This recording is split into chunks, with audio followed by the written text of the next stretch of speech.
मतलब जो है समुच्चय, पहले परिभाषा देखिए उसके बाद बता रहा हूं। समुच्चय ए का प्रत्येक अवयव, समुच्चय ए का प्रत्येक अवयव समुच्चय बी में उपस्थित हो तो समुच्चय ए को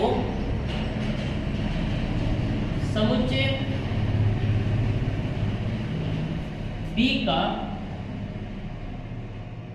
उप समुच्चय कहते हैं। अब इसका मतलब क्या हुआ?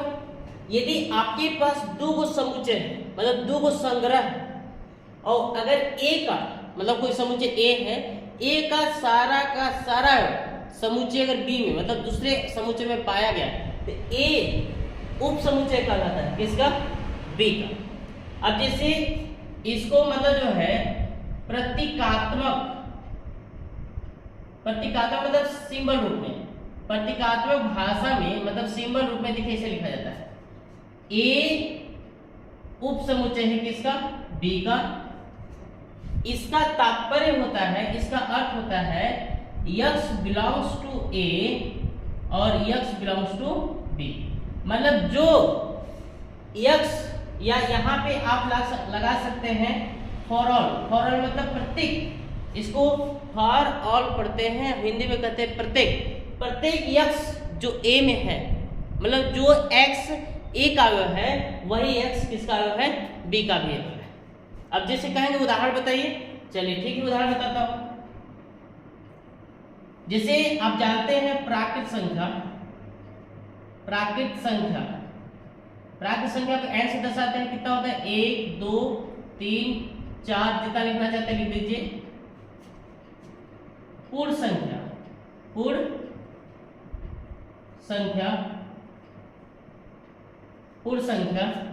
w 0 1 2 3 जितना लिख सकते हैं का उप समुच्चय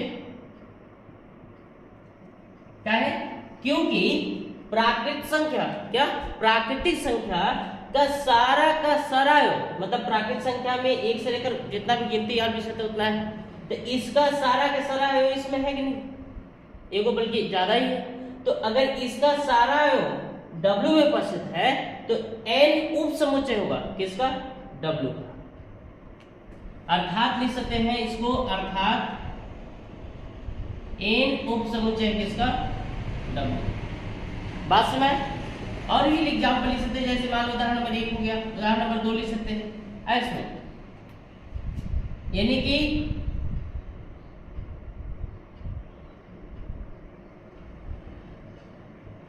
a x, such that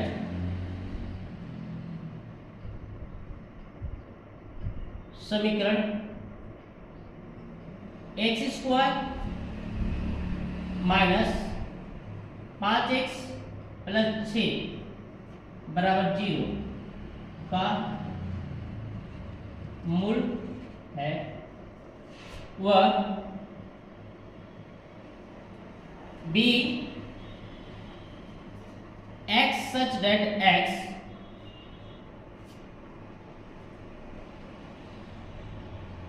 ग्यारह से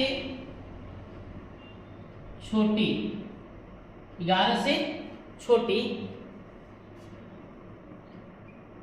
प्राकृतिक संख्या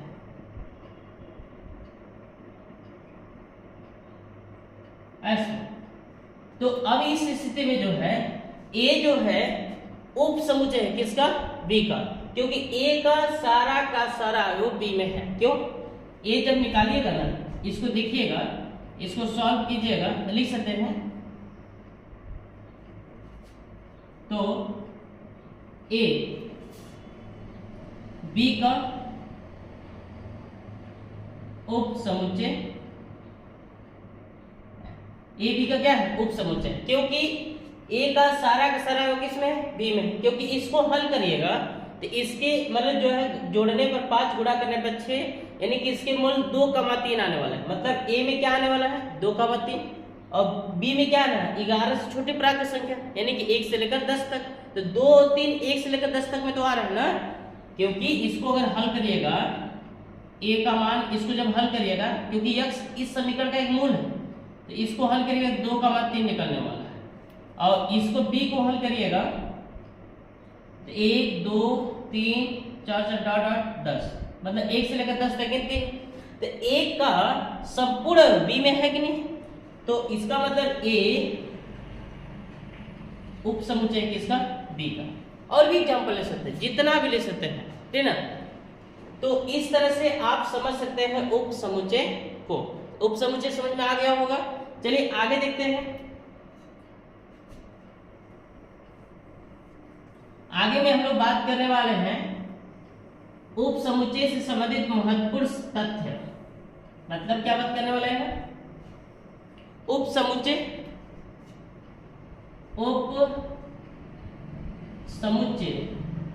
से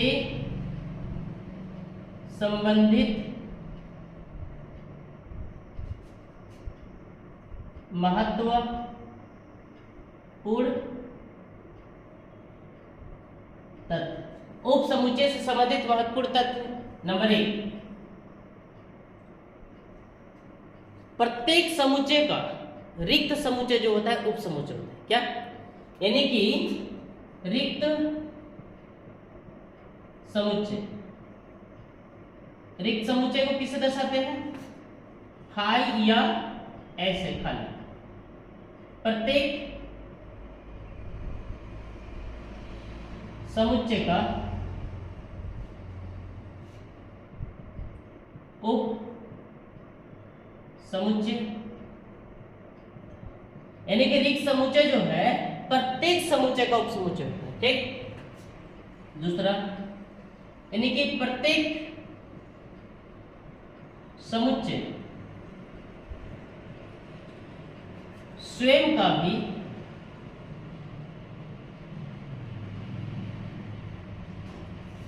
उप समुच्चय होते हैं।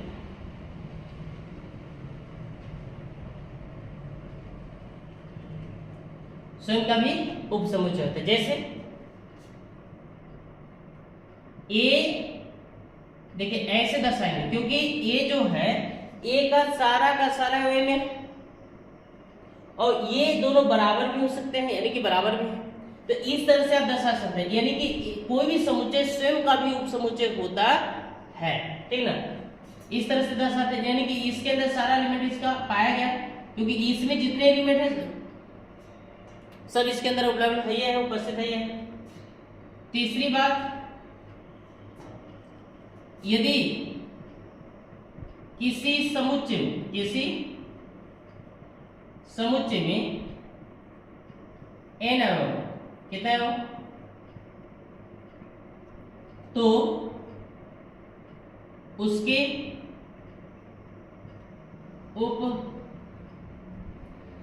समुच्चयों की संख्या, उसके उप समुच्चयों की संख्या जो है 2 के पावर n होती है। कितनी होती है, 2 के पावर n होती है।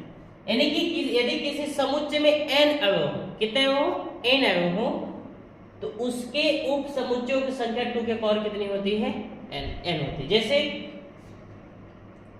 उदाहरण दे सकते हैं, अगर a में 1 2 3, यानी कितने 3 अवयव, यानी कि इसका 3 अवयव है, यानी कि and a number of set a, मतलब a में अवयवों की संख्या कितनी है, 3। तो इसके मतलब a की उप समुच्चयों की संख्या, उप समुच्चयों की संख्या 2 के पावर n, 2 के पावर n का मतलब 3, यानी कि 8 होगी। कितनी होगी, 8। ऐसा, तो इस तरह से ये सब नोट पॉइंट आप क्या कर सकते हैं, समझ सकते हैं। ठीक।